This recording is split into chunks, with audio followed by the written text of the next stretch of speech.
I hope you all are well और आपकी preparation भी बहुत अच्छी तरह चल रही होगी। स्वागत करता हूँ अपने चैनल की फाउंडेशन पे एक बार फिर।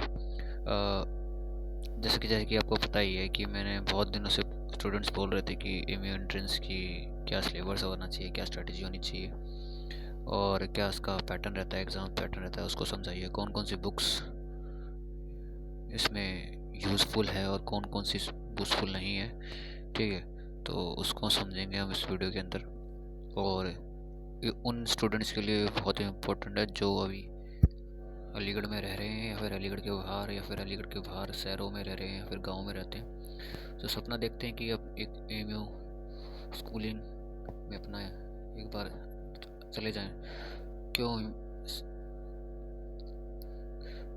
और एक न्यू अपॉर्चुनिटी को अडेप्ट करें। तो यदि आप चैनल पर नए हैं तो देख लीजिएगा, सब्सक्राइब कर लीजिएगा, ठीक है, और वीडियोस को दूसरी तरफ शेयर कर दीजिएगा, ठीक है। स्टार्ट करते हैं। देखो, दो तीन तीन आपको को देखना आपको पता ही है कि हम बात करने वाले हैं एमयू एंट्रेंस 11th की। तो इस वीडियो में हम पर्टिकुलरली एमयू एंट्रेंस 11th की बात करेंगे, ठीक है। इसमें देखो, आप 11th में जाते हो तो आपको पता ही होगा कि एमयू जो है वो सीबीएसई बोर्ड के हिसाब से चलता है, ठीक है। तो साइंस, ह्यूमैनिटीज़ एंड कॉमर्स, ठीक है। तो ये है, ये पे साइंस थोड़ा गलत हो गया, देख लीजिएगा, ठीक है। तो टाइपिंग में आ रहे टाइपिंग मास्टर थोड़े जो जो करने वाले तो उनसे दिक्कत हो गई है, ठीक है। नीचे सब कुछ सही है। तो एमयू एंट्रेंस 11th की बात करेंगे, 9th की भी बात करेंगे, ठीक है। और बेसिकली पर्टिकुलरली क्या एग्ज़ाम पैटर्न होना चाहिए और क्या कैसा इसको समझते हैं, इसको कैसे क्रैक किया जाए उसको समझेंगे, ठीक है। चलिए स्टार्ट करते हैं। सबसे पहले अपने बारे में बता दूँ, मेरा नाम आशीष भंडारी है। I am pursuing M A history from the Aligarh Muslim University. I have various cleared defense examination like Indian Air Force, Indian Coast Guard, Indian Navy, MR। सो तो मैं उस बिहाफ पर भी आपको अपना एक्सपीरियंस शेयर करूँगा। तो एंट्रेंस एग्ज़ाम्स का सिलेबस और पैटर्न अलग हो सकता है, लेकिन जो अप्रोच होती है वो शायद सबकी सेम रहती है। अगर आप ऑफलाइन दे रहे हैं तो शायद जितने भी ऑफलाइन एग्ज़ाम्स होते हैं उनकी अप्रोच सेम रहती है। अगर आप ऑनलाइन दे रहे हैं तो उसमें कुछ बेसिक पॉइंट्स होते हैं जो सबके लिए सिमिलर रहते हैं, ठीक है। स्टार्ट करते हैं वीडियो को। हम बात करते हैं, सबसे पहले हम बात करेंगे साइंस की। जो भी व्यक्ति चाहता है कि 11th क्लास में साइंस लेना चाहते हैं, पीसीबी, फिजिक्स, केमिस्ट्री, बायोलॉजी, न्यूट्रिट की तैयारी करना चाहते हैं, या फिर पीएचसीएम आपका हो गया, फिजिक्स, केमिस्ट्री, मैथमेटिक्स। अगर कोई व्यक्ति नीट जेई की तैयारी करना चाहता है तो उसके लिए पता ही आपको पीसीएम होती है, ठीक है। तो हम बात करते हैं साइंस स्ट्रीम की। तो आपको पता होना चाहिए जैसे कि इसके अंदर 100 मार्क्स के क्वेश्चन आते हैं और आपको 2 घंटे के अंदर अटैम्प्ट करने होते हैं। 100 क्वेश्चन होते हैं और आपको 2 घंटे के अंदर अटैम्प्ट करने होते हैं, ठीक है। अब कौन कौन से क्वेश्चन आते हैं, कौन कौन से कहाँ से वेटेज आती है उसको समझ लेते हैं, ठीक है। तो सबसे पहले आपको दिख रही होगी सामने physics and chemistry. Physics, chemistry, biology से 50 क्वेश्चन आते हैं साइंस के लिए, ठीक है। और इसके अंदर आपको अगर बुक जो पढ़नी है वो पढ़नी है क्लास 9th और 10th की, लाइन बाय लाइन। अगर आपने लाइन पढ़ रखी है तो अच्छी बात है, और नहीं पढ़ी तो पढ़ लीजिएगा।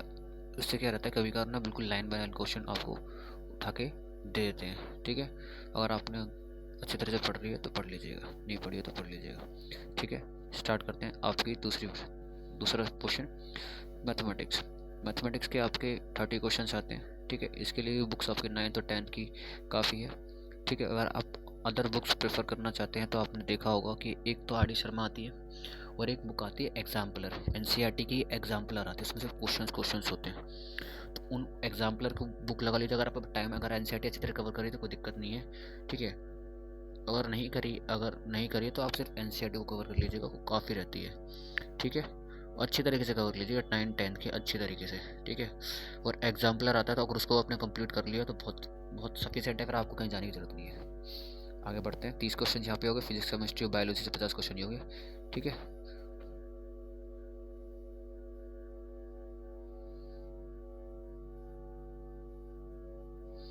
अब आपके जीके से जो आपको क्वेश्चन आते हैं वो आते हैं आपके 10 क्वेश्चन जीके के आते हैं। Games, sports and awards, current affairs, books, and authors, books and current affairs के क्वेश्चन आते हैं, बुक्स एंड ऑथर के क्वेश्चन आते हैं। अब इसके लिए कौन सी बुक आपको प्रेफर करनी है? अगर आपको प्रेफर कर रही है तो आप कर सकते हैं। एक अरिहंत आती है, वो हर साल आती है, इस बार 2023 चला तो 2023 की आ चुकी होगी। या आप फॉलो कर सकते हैं, आपकी लूसेंट की बुक आती है और साथ में ऑब्जेक्टिव क्वेश्चन आते हैं, उसको फॉलो कर लीजिएगा, काफ़ी है। ठीक है, तो इतना सफिशेंट है आपके लिए। ठीक है, आगे बढ़ते हैं। इंडो इस्लामिक कल्चर, ठीक है, ये आपका 10 नंबर का आता है। ठीक है, 10 नंबर का आता है इंडो इस्लामिक कल्चर, 10 मार्क्स का आता है, जिसमें तुम्हारा 10 गेम्स आती है, स्पोर्ट्स गेम्स आती हैं। ठीक है, थोड़ा मेरा इसके अंदर थोड़ा सा आपको वो हो गया, तो ये थोड़ा उसमें एरर आ गया। ठीक है, इसको मत देखिएगा। इंडो इस्लामिक कल्चर क्या होता है? इंडो इस्लामिक इसमें आपका शरीयत हो गया, है ना, और इस्लामिक कल्चर के बारे में तो कुछ क्वेश्चन पूछे जाते हैं, 10 मार्क्स के क्वेश्चन होते हैं। ठीक है, ठीक है, तो अब इसके लिए आप क्या करना है आपको? इसके लिए आपको एक नाज गाइड करके कोई बुक आती है, पता होगा आपको, नाज गाइड करके एक बुक आती है, नाज NAZZ। ठीक है, अगर आपको नाज NAZZ, नाज गाइड, ठीक है, ऐसे करके बुक्स आती है, उसको देख लीजिएगा, वो ले लीजिएगा, काफ़ी है। ठीक है, अब समझते हैं आपको कितने अटैम्प्ट करने हैं, कट ऑफ क्या रहती है। ठीक है, जो आपकी कट ऑफ रहती है वो रहती है आपकी लगभग, हर साल वेरी करती है, लेकिन एवरेज देखा जाए तो अगर एवरेज निकाला था मैंने तो आई थी आपकी 60 से 62, 65 से अगर आपका 68 स्कोर आया तो सेफ स्कोर है, आपको कोई भी बाहर नहीं कर पाएगा। ठीक है, दूसरा देख लीजिए, और आपको अटैम्प्ट कितने करने हैं। आपके एवरेज जो क्वेश्चंस होने चाहिए, आपके होने चाहिए क्वेश्चंस ठीक 70 से 75 क्वेश्चन सही ही होने चाहिए। यहाँ तो मतलब ये है कि आपकी एक्यूरेसी बहुत इंपॉर्टेंट है। अगर आपकी एक्यूरेसी अच्छी है तो आप देख लीजिएगा, एक्यूरेसी बहुत इंपॉर्टेंट है। अगर आपने मॉक टेस्ट लगाए हैं, पिछले साल के क्वेश्चन पेपर सॉल्व करें, तो एक्यूरेसी आ जाती है। मतलब एक्यूरेसी का मतलब ये है कि आपने कितने क्वेश्चन अटैम्प्ट करें और कितने उसमें से सही हुए। ठीक है ना, फिर उसका परसेंट देता है, राइट क्वेश्चंस अपॉन में total number of question into percent 100, इससे एक्यूरेसी निकलती है। अगर आपकी एक्यूरेसी 95 जा रही है, 95 जा रही है तो ब्रिलियंस ही है। तो अगर आपकी एक्यूरेसी 80 से 80 जा रही है या 70 से 80 जा रही है, तो आपको उन क्वेश्चंस को तुक्के मारने से बचना चाहिए। ठीक है, अब बात करते हैं नेगेटिव मार्किंग की। नेगेटिव मार्किंग जो होती है फिर 0.25 की मार्किंग होती है। ठीक है, 0.25 मतलब समझते हैं 1/4 की, जिसको बोलते हैं हम 1/4। ठीक है ना, अगर आपने एक क्वेश्चन सही करा और एक क्वेश्चन गलत करा है तो आपको एक्स्ट्रा नंबर तो मिलेगा नहीं जो गलत किया है, लेकिन इसमें से जो आपने एक क्वेश्चन सही करा था उसमें से 1/4 काट लिया जाएगा, मतलब कि 0.75 आपको नंबर मिल जाएंगे। आगे बढ़ते हैं। ठीक है, अब बात करते हैं हम ह्यूमैनिटीज़ एंड कॉमर्स के लिए। अब ह्यूमैनिटीज़ और कॉमर्स के बच्चों को ज़्यादा परेशान होने की ज़रूरत नहीं है, क्योंकि इसलिए नहीं है क्योंकि दोनों का जो सिलेबस होता है बिल्कुल सेम होता है, एग्जाम पैटर्न बिल्कुल सेम होता है। ठीक है ना, बुक्स की भी आपको बता दूंगा उसके लिए क्या करना है, समझे। देखो, आगे बढ़ते हैं। अगर आपने देखा हो, जैसे देखो कॉमर्स, मैं एक को बताता हूँ, दोनों का सेम ही है। ठीक है, ह्यूमैनिटीज़ ले लो चाहे कॉमर्स ले लो, वो दोनों का सेम है। ठीक है, entrance paper human, total number question आपके 100 होते हैं, 160 क्वेश्चन आपके सोशल स्टडीज़ के आते हैं। सोशल स्टडीज़ का मतलब है SST जिसको बोलते हैं, इसमें हिस्ट्री, सिविक्स, जियोग्राफी ये आती है आपकी।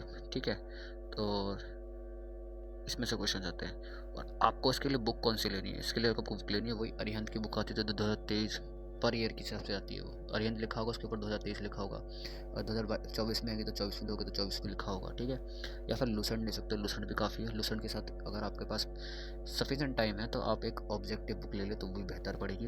मैं तो ये कहूँगा बुक जितना हो सके कम रखो, रिसोर्सेज जितना हो सके कम रखो, और मल्टीपल टाइम जितनी बार आप रिविजन करोगे तो आपके लिए उतना बेहतर है। ठीक है, स्टार्ट करते हैं, आगे बढ़ते हैं। ठीक है, तो ये हो गया। और साथ में इसके लिए आपको साथ में करना है आपको NCERT 9th और 10th की NCERT आपको ऐसा होना चाहिए, आपको NCERT को खा जाना है। हाँ, खा जाना है मतलब आप पूछोगे सर क्या कर रहे हो, खा जाना मतलब क्या है? खा जाना मतलब खा जाना है आपको, जी बिल्कुल। मतलब कहीं से आपको, जैसे आपने पेज नंबर 17 खोला तो 17 पे आपको देखते ही याद आना है, अच्छा इस पे यही है। आपको इतनी प्रैक्टिस होना चाहिए NCERT। ठीक है, तो बेटर रहेगा, क्योंकि लाइन बाय लाइन क्वेश्चंस आते हैं, बिल्कुल NCERT से पूछ लेगा। मैंने PPSC के क्वेश्चन भी देख रखे हैं तो मुझे पता है। ठीक है, GK 2। ठीक है, अब बात करते हैं मैथमेटिक्स। मैथमेटिक्स के लिए देखो, इसकी मैथमेटिक्स और साइंस की, अगर आप साइंस के स्टूडेंट्स हैं तो आप तो उस वाले पेपर से इस मैथमेटिक्स में बहुत आंसर है। ठीक है, इसके अंदर आपका अर्थमेटिक्स पोर्शन थोड़ा बढ़ जाता है। ठीक है, हाँ, अर्थमेटिक्स अंकगणित जिसको बोलते हैं। ठीक है, आपके history, civics, geography 20 marks, mathematics 9th and 10th। ठीक है, 20 मार्क्स की आपको कौन सी होगी, ठीक है। कहाँ गया आपका, 2 मिनट चाहिए। 60 क्वेश्चन आपके सोशल स्टडीज से हो गए और 20 मार्क्स की आती है आपकी मैथमेटिक्स। इसके लिए क्या करना है आपको, 9th और 10th की बुक निपटानी है, पढ़िए आराम से, ठीक है। और फुल कर लीजिए, वही इसके लिए जैसे वो आपको ऊपर बताया था वैसे इसके लिए भी करना है। और आपके पास टाइम है तो एग्जाम्पल ले लीजिए और आर डी शर्मा के क्वेश्चन लगा लीजिए। काफ़ी है, जितनी बार प्रैक्टिस करेंगे उतना काफ़ी रहेगा। दिन में 6 से 7 घंटे काफ़ी है इसको देने के लिए। 6 से 7 घंटे अगर आप रेगुलर बेसिस पे स्टडी कर रहे हो एग्जाम्स तक, तो आपका एग्ज़ाम आराम से निकल जाएगा, बिल्कुल आराम से, ठीक है। लेकिन आपको कुछ भी कर लीजिए, आपको गाइडेंस की ज़रूरत पड़ेगी, वो गाइडेंस देने के लिए मैं हूँ यहाँ पे, ठीक है। आगे बढ़ते हैं, 10 नंबर, ठीक है।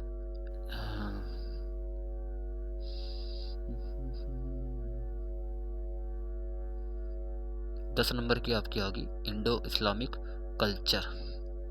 इंडो इस्लामिक कल्चर आपका आता है 10 नंबर का, ठीक है। सामने दिख रहा होगा आपको, अगर आप देख पा रहे हो तो इंडो इस्लामिक कल्चर 10 नंबर का आता है, ठीक है। नाज गाइड्स, ठीक है। अब आपके जीके में समझ लीजिए, जीके में क्या आती है आपकी, जनरल नॉलेज के क्वेश्चन आते हैं वही, ठीक है ना। आपके अरिहंत वाली बुक, वो भी जीके भी यही से कवर हो जाएगा। पूरा अरिहंत को चाट लीजिएगा, रट लीजिएगा, ठीक है ना। वही पेज टू पेज सब समझ आ जाएगा। नहीं होगा तो मैं समझा दूंगा, सारी क्लासेस लगाऊंगा, ठीक है। करंट अफेयर्स में आगे स्पोर्ट्स एंड अवार्ड्स आ गया, ये चीज़ें ज़्यादा थी, ठीक है।